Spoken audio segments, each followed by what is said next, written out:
सहना भवतु सहनौ भुनक्तु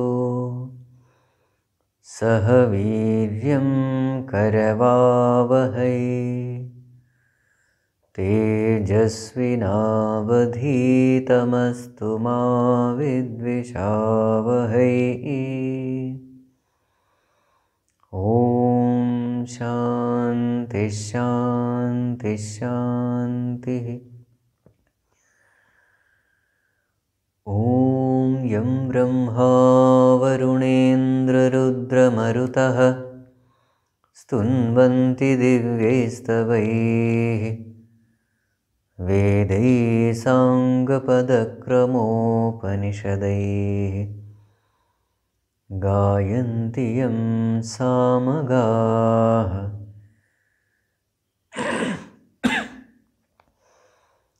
ध्यानावस्थिततद्गतेन मनसा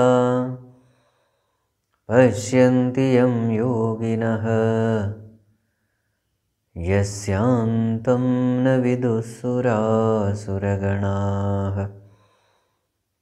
देवाय तस्मै नमः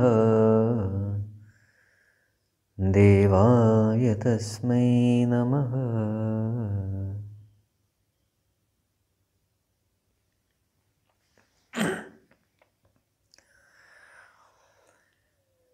So today we are going to discuss a new topic, and the topic is how to practice surrender in daily life.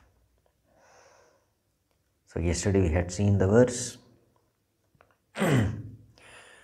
Anukulyasya sankalpah Pratikulyasya varjanam Rikshishyatiti vishvasah Goptrutvavarnam tatha Atmanikshepakarpanye Shadvidha Sharanagatihi. So this is the Shadvidha Sharanagatihi, the 6 forms of Sharanagati. How to practice surrender unto the Lord? These are the 6 ways. So what are the 6 ways? Number 1, Anukulyasya sankalpah. Anukulyasya sankalpah. Number 2, Pratikulyasya varjanam. Pratikulyasya varjanam. Number 3, Rakshishyati iti vishvasah. Rakshishyati iti vishvasah. Number 4, Goptrutva varanam. Goptrutva varanam tatha. Goptrutva varanam. Number 5, Atmanikshepah. Atmanikshepah. Number 6, Karpanyah. Karpanyah. So these are the 6 ways of Sharanagati. This is how we have to practice. So now we will see one by one. The first one is Anukulyasya sankalpah. What is Anukulyasya sankalpah? Sankalpah, resolve. We must make a resolve in our minds. What is the resolve? We must be Anukula to the Lord. We must be favorable to the Lord. Anukulyasya sankalpa. What do you mean favorable to the Lord? What does it mean? Making a resolve to be favorable to the Lord, meaning whatever Bhagavan likes, that we must do. Anukulyasya sankalpaha means whatever Bhagavan likes, that we must do. The second one, pratikulyasya varjanam. Varjanam, giving up. What should we give up? Pratikulya, which is pratikula, unfavorable to Bhagavan. Whatever Bhagavan doesn't like, varjanam, we should give it away.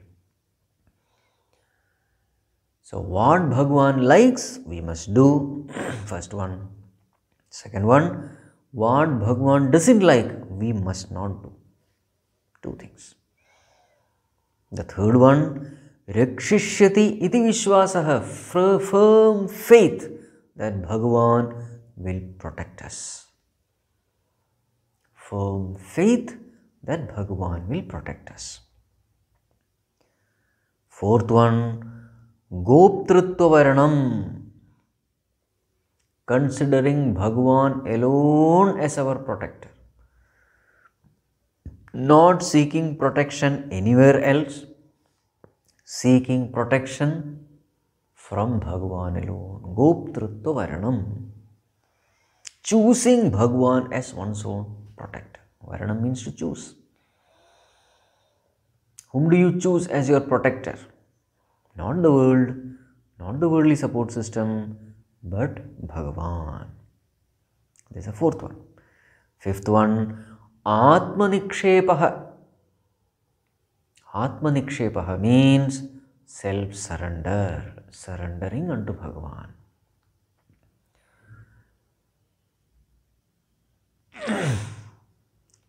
And then Karpanyaha. Karpanyaha means Kripanasya bhava, is humility. Yes, that's the right word. One should feel oneself to be a nobody. Absence of ego. That egolessness is called Karpanya. In my own eyes, I am a nobody. I am an insignificant person. That sense of meekness, humility, egolessness, that is called as Karpanya. So we have 6. So now one by one we will discuss. So for the first one, Anukulyasya sankalpaha. What Bhagavan loves, I must do. This is an aspect, a very important aspect of surrender. So if I have surrendered unto Bhagavan, I should do what he likes, not what I like.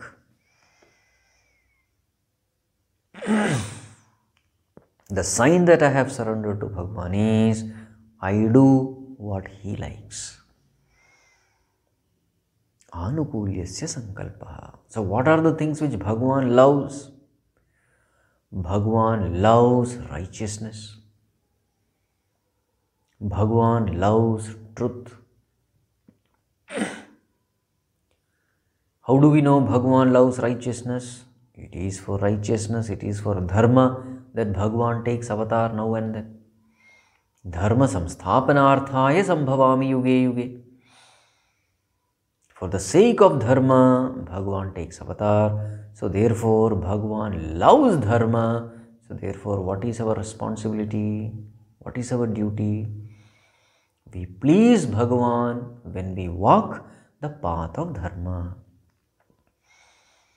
How do we know Bhagavan is pleased with us? The joy of the heart is the proof that Bhagavan is pleased with us. When we walk the wrong path, what happens to our heart? What happens in our heart? There is a disturbance. There is a mental disturbance. There is a conscience prick. We'll always find that whenever we take the wrong path, there is always an internal agitation. something pricks us. We call it conscience prick.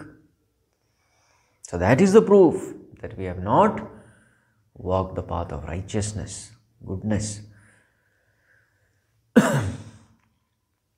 So this inner voice is a very clear guidance of whether we are walking the right path or wrong path. Bhagavan is guiding us through this inner voice. At any cost, we must walk the path of truth, the path of righteousness. The best example is that of Nachiketa. We all know the story. Nachiketa's father was conducting a big yaga called Vishwajit Yaga. And what was the purpose of doing that? The purpose was to attain heaven. And the condition for that Vishwajit Yaga was one should give up everything that belongs to oneself. Everything has to be renounced. And what did his father do? All goody things he wrote in the will of Nachiketa. And old dying cows he wrote in his own name. And then he did this yaga and said, whatever belongs to me, I am going to give away. So as Dakshina, he started giving all these cows which were good for nothing. Milking was not possible.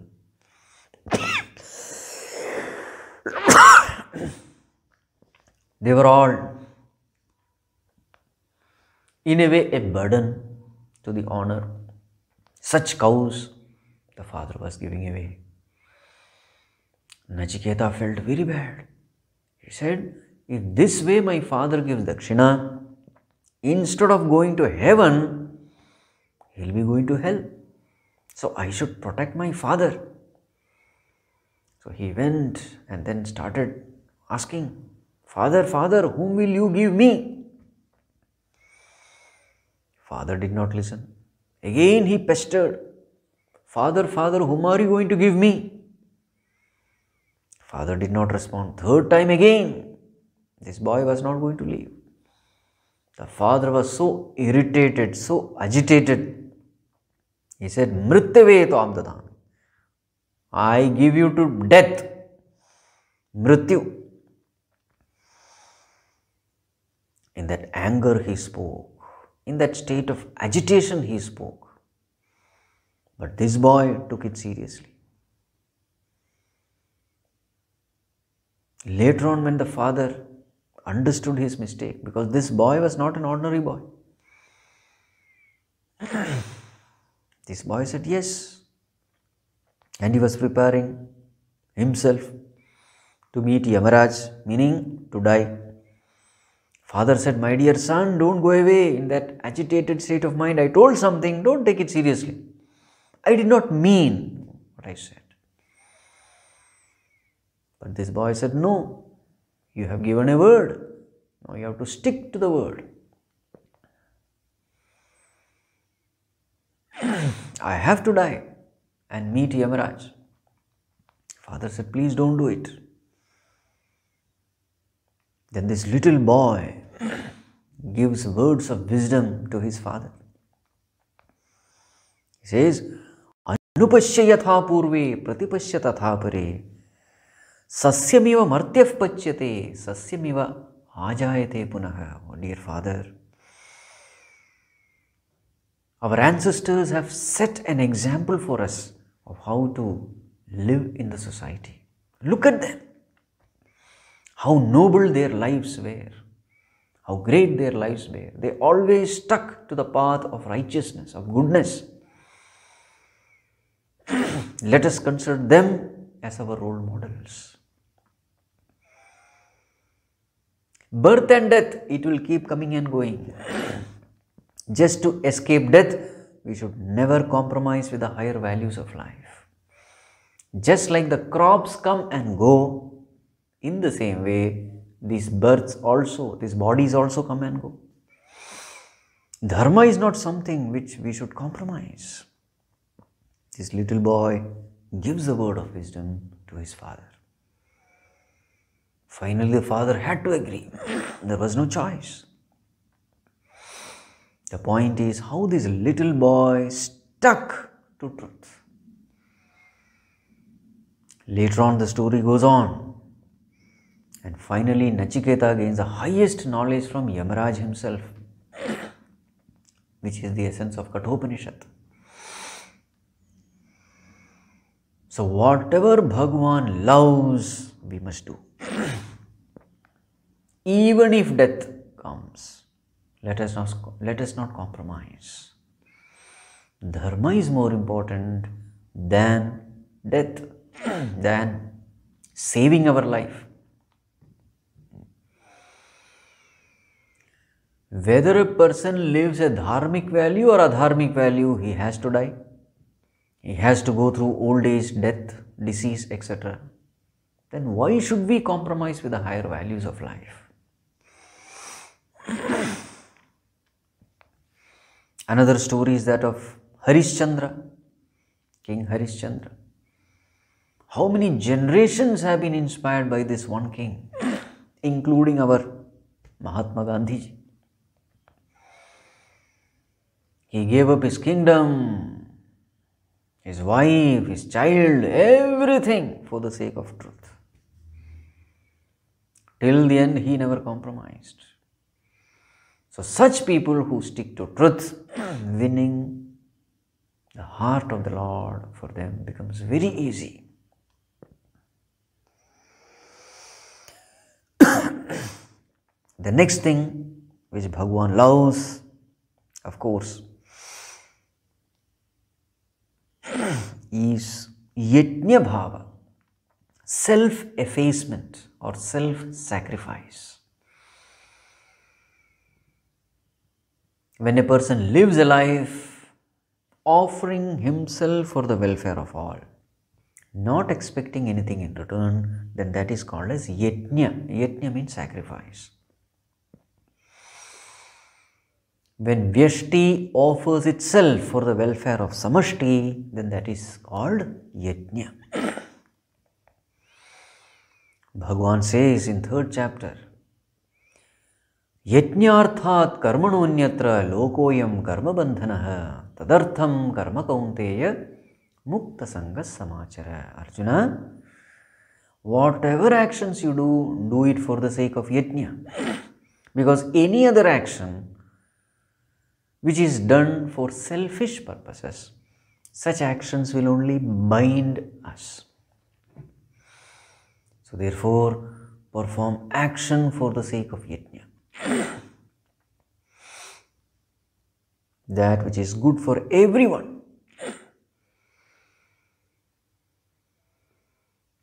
There is a very beautiful story of Ramanujacharya. So when he was studying under his Guru, one day Guru called him and said, Ramanuja, I am going to give you a very sacred mantra. The power of this mantra is such that anyone who listens to it, he will be free from all sins. That is the power of this mantra. And that mantra is Om Namo Narayanaya. But Ramanuja, don't give this mantra to any Tom, Dick and Harry. A person who is not qualified, you are not supposed to give him. So don't give this mantra to anyone. Keep it secret with you. Chant it and get benefited. But suppose you give this mantra to others, disobeying me. If you give this mantra to others, then you will go to hell. Ramanuja returned. That night he could not sleep. He was so disturbed. The next day, early morning, he went straight to the terrace and started shouting this mantra. Said, all of you, please come. Please listen. This is the most powerful mantra given by my Guru. And the power of this mantra is whoever listens to it will be free from the sufferings of hell. They will be free from all sins. So please listen, come. He shouted. People gathered. Some of the disciples of Guru also came to know. They went and informed the Guru. Oh Guru, this is what he is doing. You asked him to keep it secret. He has gone to the marketplace and he is shouting.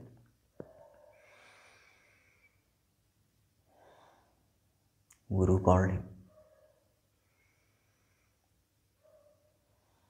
Ramanuja, he came, prostrated in front of the teacher and said, Oh Guru, please forgive me. I disobeyed you. The Guru asked, why did you do that? Ramanuja said, Oh Guru, the whole night I could not sleep. I was thinking about the poor people who are committing sins unknowingly. And when I started thinking of how much they are going to suffer in hell, I thought, if I can somehow make them listen to this Mahamantra, they will escape from the sufferings of hell. In the process, I may have to go to hell. That is okay. One person going to hell in order to save so many from hell, oh Guru, that is far, far better. And I am ready to go to hell also. I am ready to suffer also. But I cannot see the suffering of these people. I know that I have disobeyed you. That is also a sin, because of which again I am going to suffer. Oh Guru, it is acceptable to me. So please forgive me for disobeying you. Once again, Ramanuja, he prostrates unto his teacher, looking at the compassion of this child for the suffering humanity. The heart of the Guru was touched. He lifted the boy, embraced him and said, My dear son, you are my real disciple. The one whose heart melts in compassion. The one who is so sensitive to the pains of others. Such a person is a true seeker of God, is a true devotee of God. Guru blesses him and sends him. So this attitude, the attitude of self-sacrifice, the attitude of self-effacement, Bhagavan loves it. So whatever Bhagavan loves, we should do.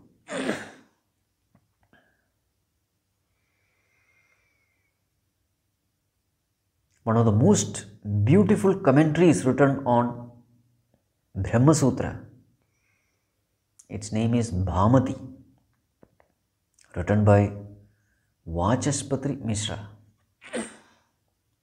a great scholar, Vachaspati Mishra. But there is a beautiful story of why he gave this name to his Bhashya. Bhamati was none other than his wife, who was none other than his Guru's daughter. His Guru had instructed him to write a commentary on Brahma Sutra. So the story goes thus. Vachaspati Mishra was totally involved in writing the commentary.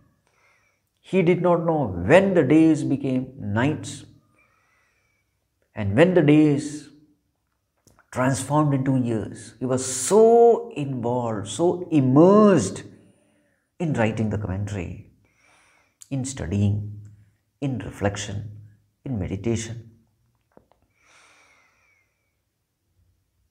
It is said, One day he was in deep reflection.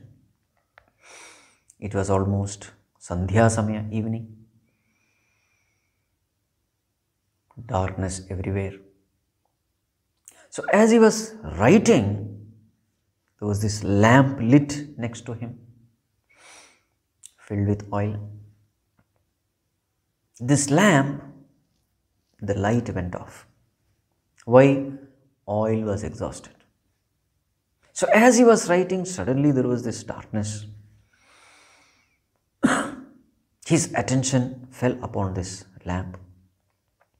At that time, he saw the hand of a lady. This lady immediately lit the lamp, filled the oil and lit the lamp. And seeing the hand of this lady, Vachaspati Mishra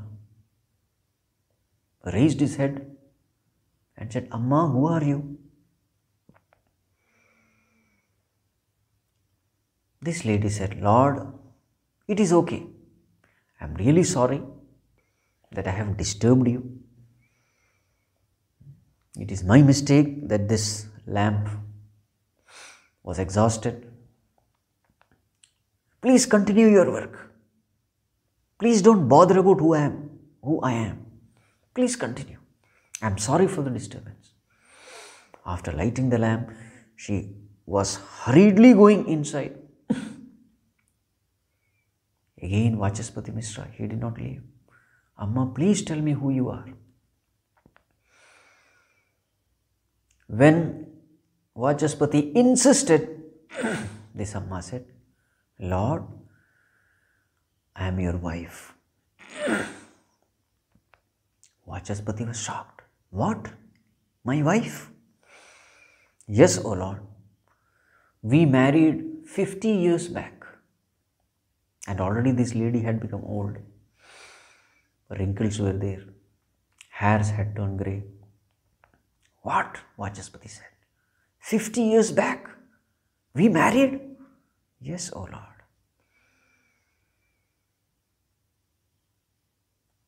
"What have I been doing all these years?" "O Lord, you were immersed in writing the commentary. Therefore, you did not know how the time passed by." "Is it so?" "Yes." "And what were you doing all these 50 years?"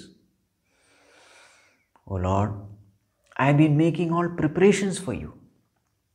Early morning I would get up, make preparations for your bath, keep water ready. Then for your Sandhya Vandana, I used to keep everything ready. Then I used to arrange food for you.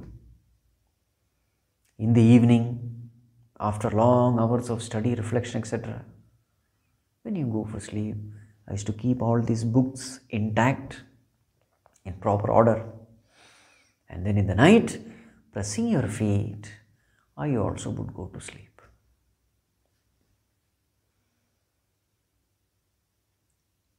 Vachaspati Mishra looked at her and said, "How do you arrange for food?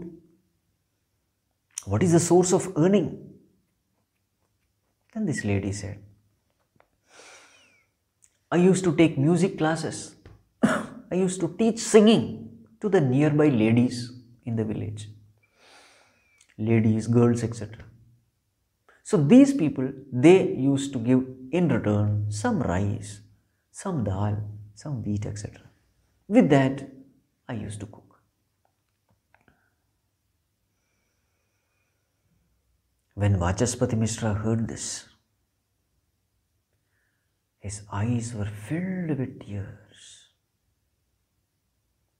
He just went and prostrated to that lady. That lady said, "Lord, what are you doing? Please don't put sin upon me by doing this." Vachaspati Mishra said, "No. You have been serving me for so many years, and not even once I looked at you or I said a few words of gratitude. I totally ignored you. This is a big mistake. You have been serving me and I have been constantly ignoring you. What a big sin. Please forgive me for this great sin which I have been doing.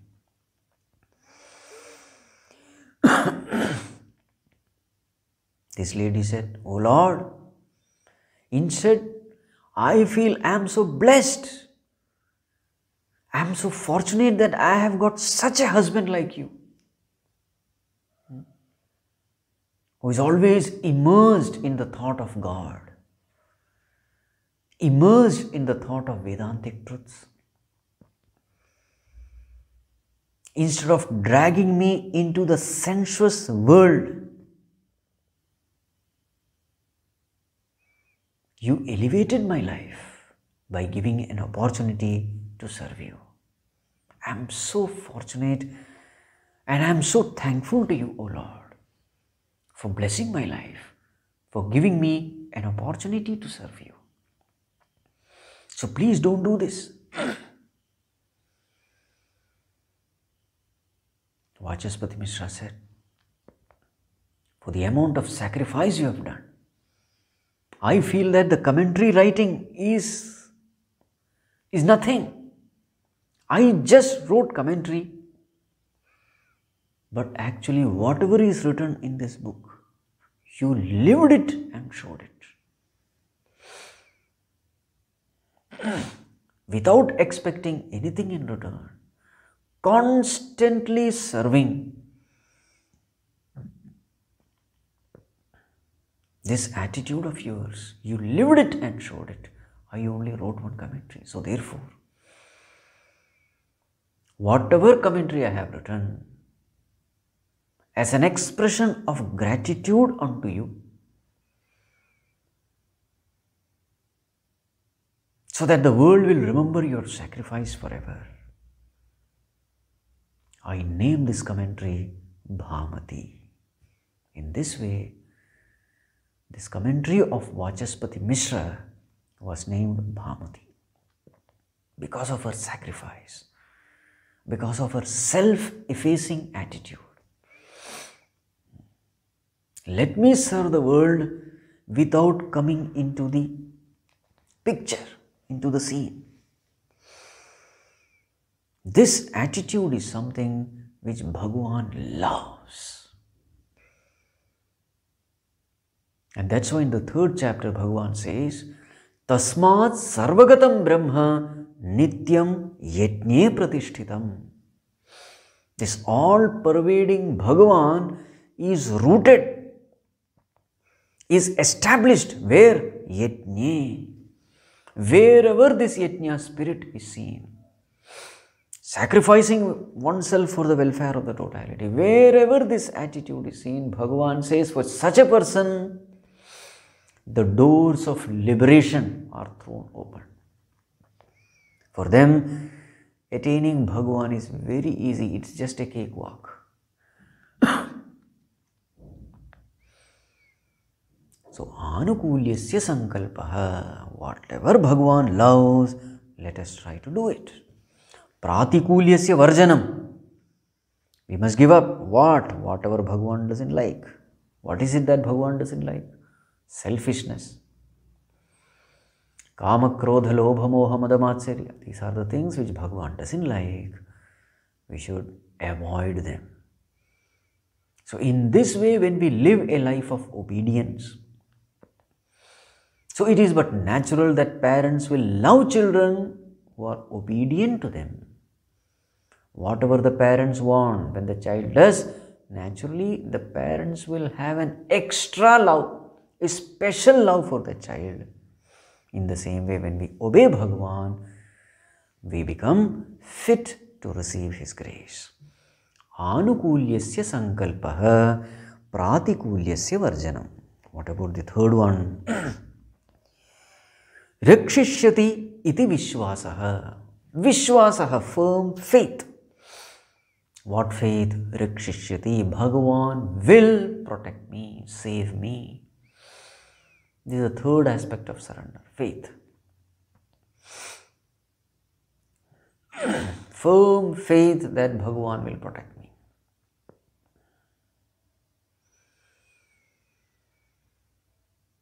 There's a beautiful story of how the great disciple of Shankaracharya, Sanandana, got the name Padmapadacharya. So he was on the other bank, other side of the river Ganga. Shankaracharya ji was here. So Bhagavan Shankaracharya ji called out, Sanandan, come! Now Sanandan, he did not know what to do. River was there in front.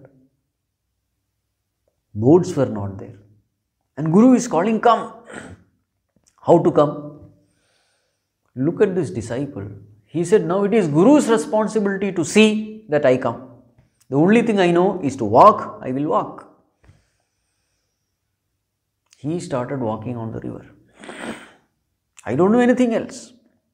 Now it is Guru's responsibility to see that I reach him. The only thing now I can do is to walk, let me walk. He started walking. And wonder of wonders, wherever he kept his foot, it is said a lotus blossomed. Padma blossomed. Padma Pada. Wherever he kept his foot, a lotus blossomed. And thus his name came to be Padmapadacharya, one of the famous disciples of Shankaracharya. This is called faith. I don't have to worry. The Lord will look after me. Guru will look after me. Strong faith.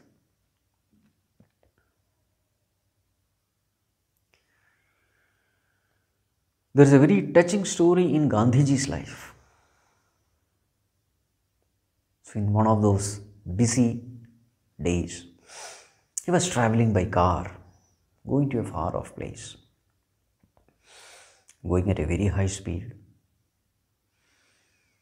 And suddenly there was a tire puncture. So the car had to be stopped. He came out because at least it would take another half an hour to 45 minutes to set it right. So he came out. And there were some of the villagers waiting there. And among the villagers there was an old lady, 104 years old, with one umbrella. So then one villager went to Gandhiji and said, Bapuji, this Amma has been waiting here since early morning, now it's almost afternoon, to just have a glimpse of you. Because this Amma feels that Bapuji is an avatar of Bhagavan. According to her, after Rama and Krishna, the next avatar is Mahatma Gandhi. With so much of faith, she has come. She is not able to see clearly. She is partially blind. So somebody told her that Gandhiji is going to pass this way. So she has come and she has been standing there. She did not have anything in the morning. Empty stomach. She is waiting because when Gandhiji would pass by, it will not be what you call. It was not known. So she has been waiting.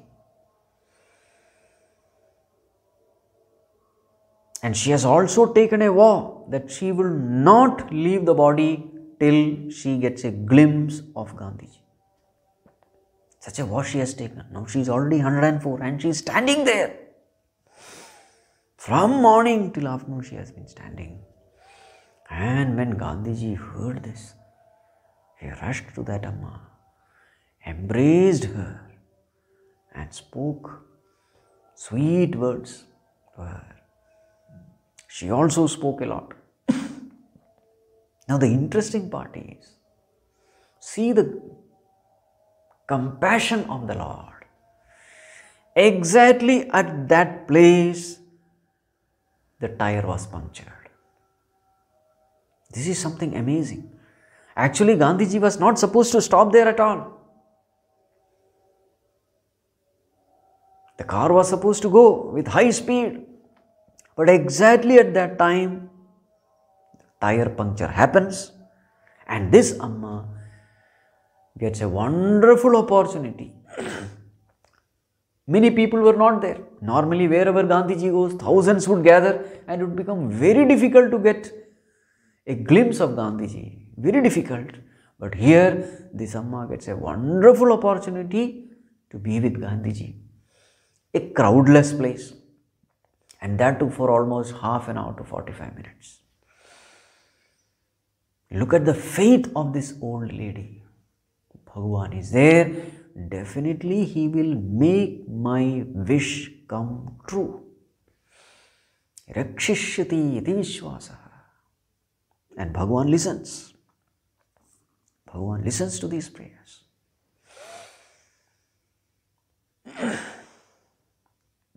Firm faith that Lord will protect me. I must have told you the story of Arunima Sinha, the first female amputee to reach Mount Everest, to climb Mount Everest, with 2 artificial legs, with 3 cracks on the backbone. With total faith in Lord Shiva, she started the journey. Almost she had reached 1 hour more, and the Sherpa says, Arunima, let us return. Your oxygen cylinder is getting over. She did not listen. She kept on walking. Finally, she reaches the peak, writes a letter of thanking letter to Bhagavan. It was already written in a piece of cloth. She kept that under the eyes. And now she knew she is going to die because the oxygen cylinder is gone. Only the Lord could save her. She knew it. It is at that time the weather becomes worse. It becomes unconducive, and a British climber who was climbing, seeing the unconducive nature of weather, he knew now he has to go down, he can't climb up. But to go down fast, he had to throw away all the excess burden. So he throws away one full, unused oxygen cylinder, then and there, and he runs down. And fortunately, Arunima gets that oxygen cylinder. And thus she survives. This is called Rakshishyati iti vishwasa. Bhagavan will protect me. I have no doubt about it. How he protects, that is left up to him. But one thing is sure, he will protect me.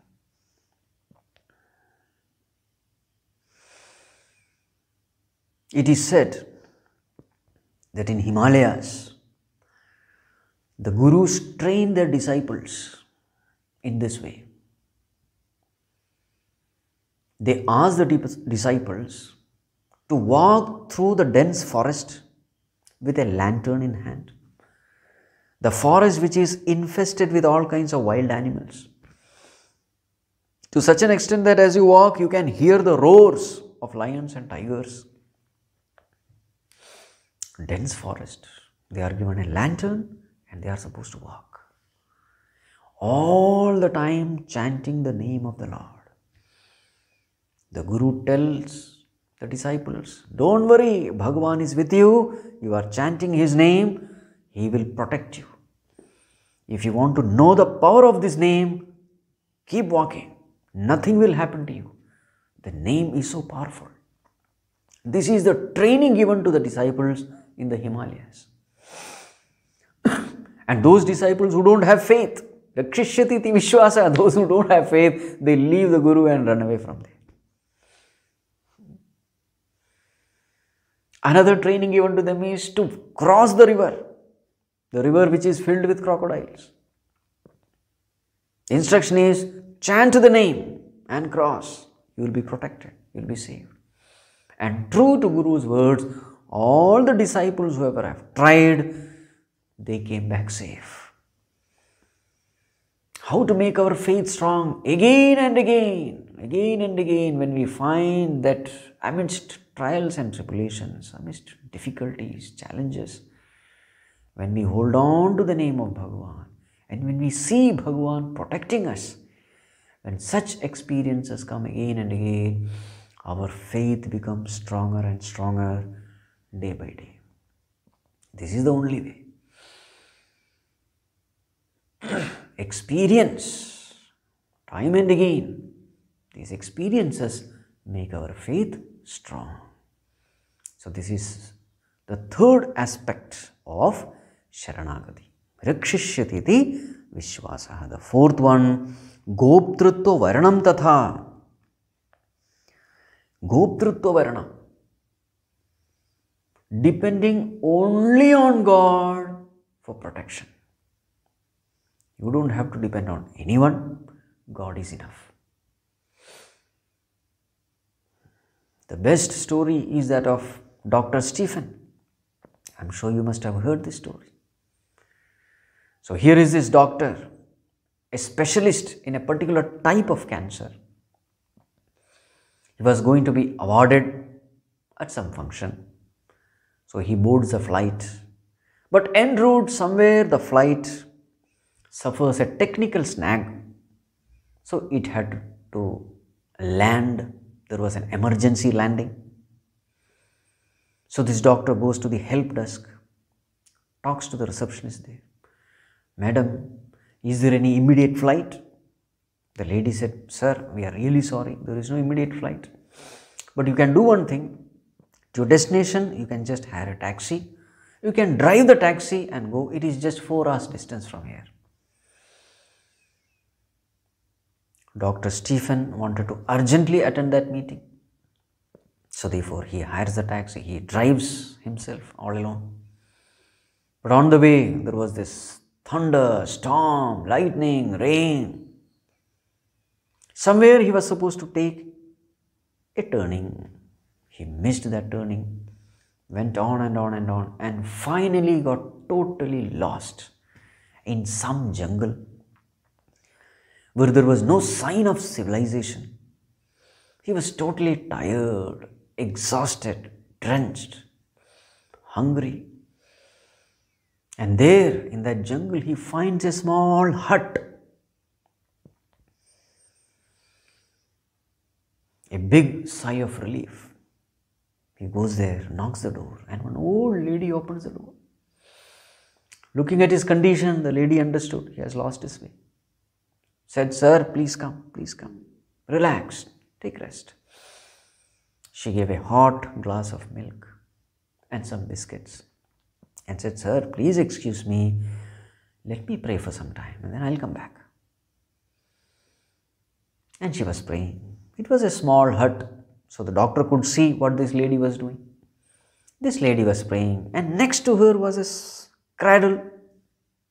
Baby was there in that line, sleeping. After the prayer, the old lady came. So Stephen asked, Amma, is there something which I can do for you? You are praying sincerely. Then this lady said, no, doctor, everything is fine. The Lord has been very kind to us. All my prayers have been answered. But there is one thing which is really bothering me, in the sense, there is this child who is suffering from a particular cancer. And the doctors say that there is only one specialist doctor who can treat this child. And the name of the doctor, they say, Dr. Stephen. Where this doctor is, I don't know. They say he is far, far away from here. And I don't have any means to reach there. But I trust my God. Whatever he does the right thing. And when this old lady said this, Dr. Stephen was in tears. He said, Amma, that Dr. Stephen is me. Now he understood why he underwent so much of problems, The flight had some trouble. He lost his way and finally ended up here. This is called power of prayer. Goptrutva Varanam means, Bhagavan, I completely trust you. I don't have to depend on anyone else. Whatever is needed, you will provide. Making God alone as the sole support of life. This is called Goptrutva Varanam. Choosing God alone.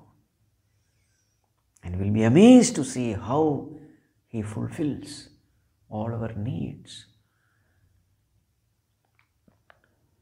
How He listens to our prayers. This old lady had nobody to help her. But see how Bhagavan made all arrangements to fulfill her desire.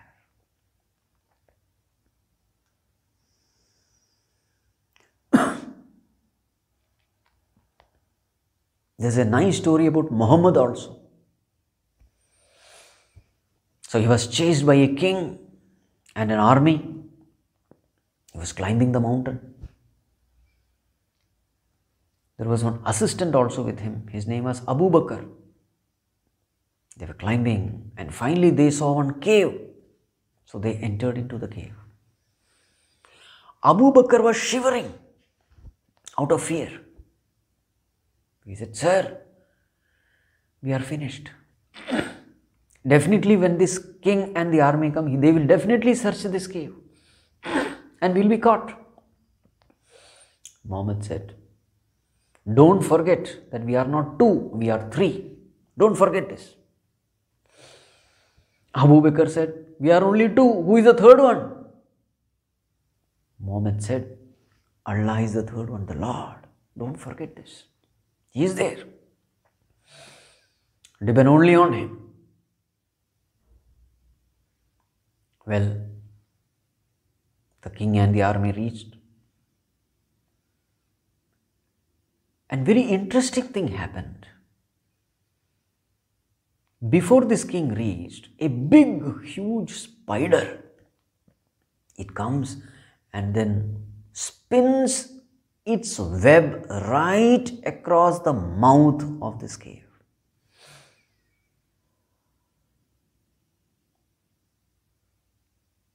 So when this king comes, what does he see? He sees the cave. He ordered, go and search. As the soldiers were about to enter the cave, he said, no, that's not needed. You can see that the web is undisturbed. The web is undisturbed means what? Nobody has entered. So therefore, come on, let's proceed. Thus Muhammad was saved. Now, normally the mistake we commit is, we will say, it is because of the spider that Muhammad escaped. We don't see the hidden hand of Lord. We see only the material things. This is the biggest mistake we make. Goptrutva Varanam means, even when you see the materialistic things, beings and situation helping you, protecting you, you are not seeing the things, beings and situation. You are seeing the hidden hand of God which is supplying these things, beings and situations. This has to be understood. So externally you may see somebody helping you, some situation helping you, but as a devotee, how should you train your mind? You should try to see the hidden hand of God. Then what happens? Your love and devotion for God increases day by day. You are not attached to things, beings and situations. Rather, you are attached to God who is sending these things, beings and situations. This is very important. Otherwise, we are stuck with things, beings and situations. We are stuck with people. We say, it is because of this person that I was saved, protected. It was because of this situation. We are stuck with the situation. We are stuck with people. Goptrutva Varanam means at the back of the mind this should be understood. It is not this external thing which is protecting me. It is the Lord who is protecting. So therefore, my soul's support is Bhagavan and Bhagavan alone. This understanding has to be there. Goptrutva Varanam.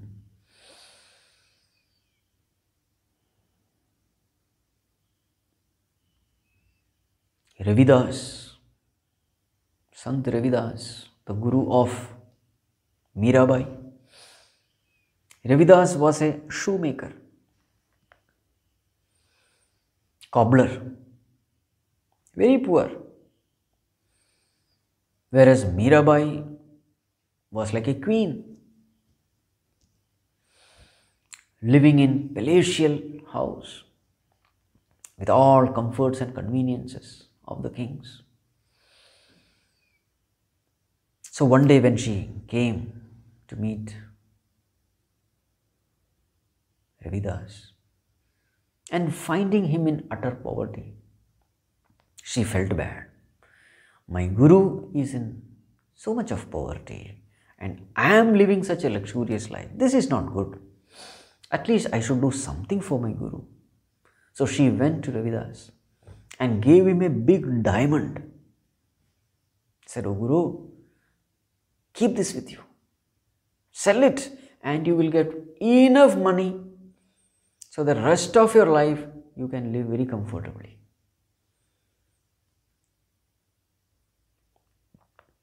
Ravidas said, "It is not needed. The Lord is there. He is taking care of me. Well, I don't need any of these things. I am fully content." Ravidas did not accept. But she was also in no mood to give up. She said, no, please accept this. At least for my sake you accept. To make me happy you accept, etc., etc. She said. Ravidas did not accept. He said, I am very happy as a cobbler. This profession is giving me enough to maintain my family. Anyway, she did not give up. She kept this diamond. It was a small hut. In a corner, she kept it inside a thatched roof and said, "Oh Guru, I am keeping it here. I am leaving it here. Whenever you want it, use it." And then she left. She comes back after some 6 or 8 months and looks at that spot. It is said the diamond was there. Ravidas did not even pay any attention to it. Now this is called Goptrutva Varanam.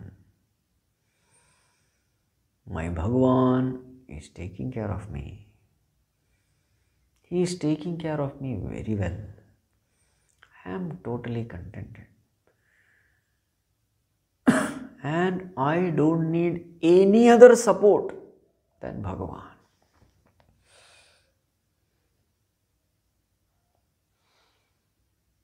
This total single pointed dependence on God is called Goptrutva Varanam. The next two, Atma Nikshepa and Karpanya, we will see tomorrow. Tomorrow is the last day. This Yajna concludes. This Yajna we have as a part of celebration of Aradhana Day of Puja Gurudev. So those who would like to offer Gurudakshina, please wait once this Yajna is over. A slide show will be shown where details will be given as to how you can contribute your Gurudakshina to this program. All the details, how this can be done, will be explained in the slide. Right. Om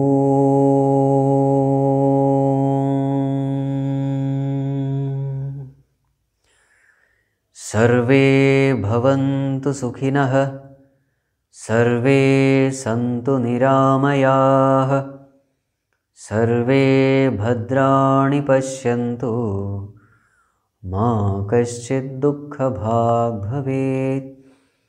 असतो मा सद्गमय तमसो मा ज्योतिर्गमय मृत्योर्मा अमृतं गमय। ॐ शान्तिः शान्तिः शान्तिः। हरिः ॐ श्रीगुरुभ्यो नमः। हरिः ॐ।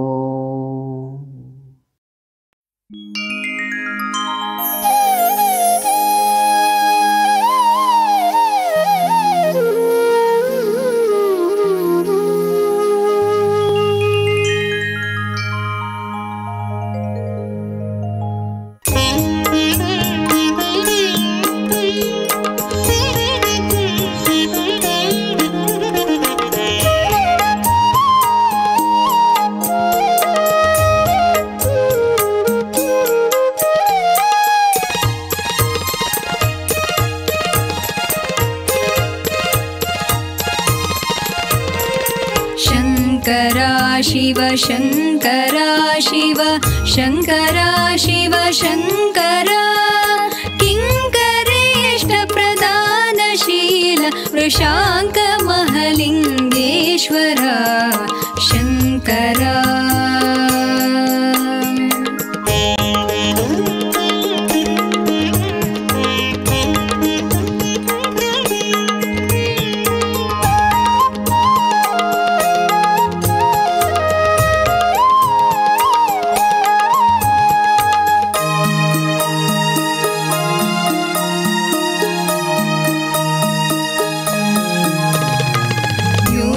केशभवाभितारक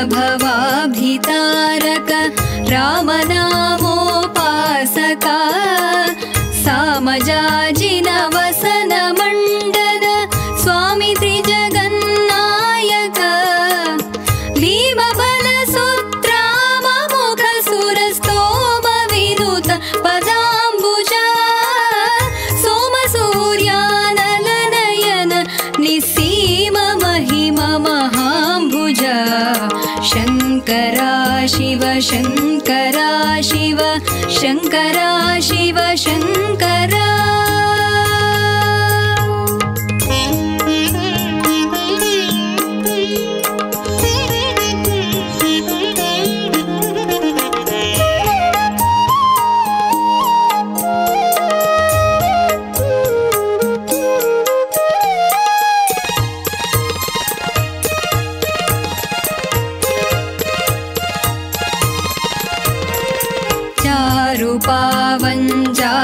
क्षेत्राधारदान्तदयाकरा नीरजासनतनय लक्ष्मी नारायण किङ्करा वारिनिरिगम्भीर दीनोद्धार धार्मिक जनहिता वारणास्य कुमार गुरु गौरी रमण सुदृढव्रता शङ्करा शिव शङ्करा शिव शङ्करा शिव शङ्करा किङ्करेष्टप्रदानशील वृषाङ्कमहलिङ्गेश्वरा शङ्करा।